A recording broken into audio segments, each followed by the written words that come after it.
welcome to Facilitation TV, the program that lets you tap into our practical experience in facilitation working with teams you can take away and apply. My name's Andrew Huffer. Today I'm joined by my colleague Bevan Besson. Welcome aboard, Bevan. Thank you, Andrew. Good to be here with you again, folks. Today we're going to talk about starting over. If you remember back into the 80s, Bevan, probably 1981, John Lennon, Starting Over, his comeback album. It was a great album, Andrew. It certainly was a great album. I was working in those days, but not necessarily in facilitation. Certainly by the mid-1980s, late 1980s, with the start of the participative movement amongst farming people in our state to look after their environment. In those days we went under what seems like a very old-fashioned term these days, soil conservation movement.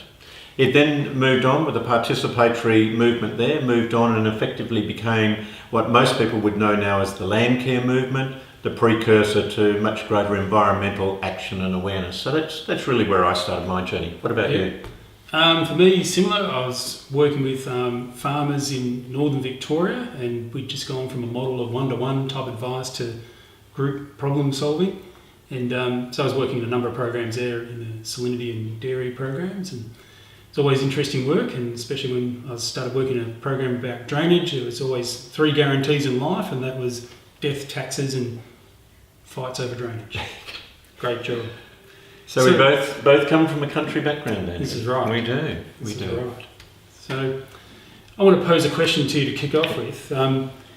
When do you actually start using the F word in terms of facilitation, and when do you really start to use those skills in working with teams? Thinking back there, I think one of the things in those early days was that I was very much caught up that you almost had to do things as they were laid down. You had to follow step after step after step, and often that would get me to a stage where I almost felt a sense of panic, a sense of, oh my God, I'm not going to get through all of these things that I have to do. I think, in my case, the F word there might be moving forward. I now actually look at an agenda. I actually look at what we need to do, pace it, allow some time in it, and am much more ready these days to cut things. Yep. And the mantra is, do less, but do it better. Cool.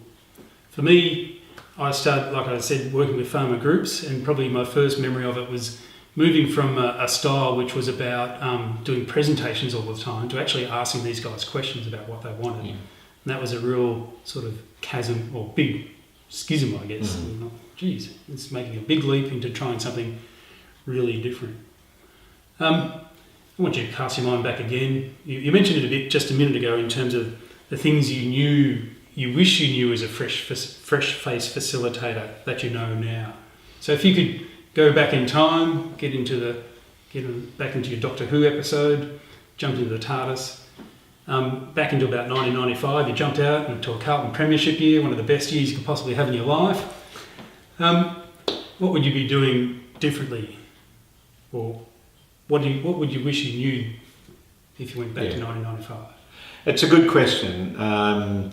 My reflection in recent years is that I'm much more aware now of the overall outcome, the overall package.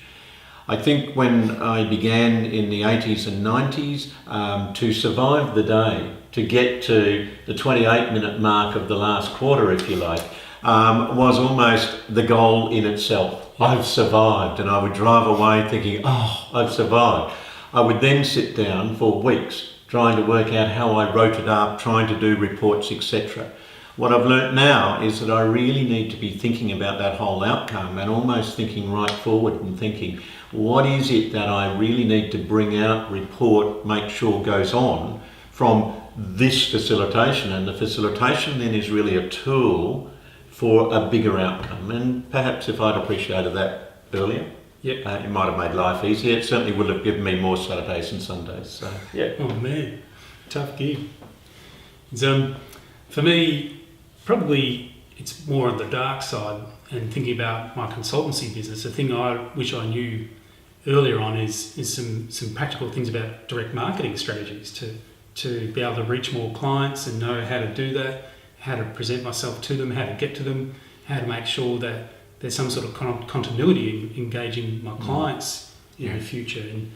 And with that, if I really went back to the start, is probably the importance of networks, because I think we've got some fantastic networks we can easily access, both in person and online. And I think if I had have got into those a bit earlier on, I would have got a bit more practical experience from people who've been around and gone through some of the pain I was about to endure.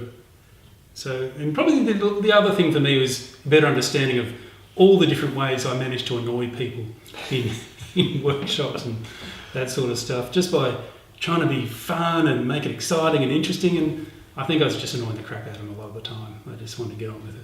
I do remember well your Sandman era, where Yes. you would start with readings from Sandman. Yes, They like stuck Sandman. in my mind.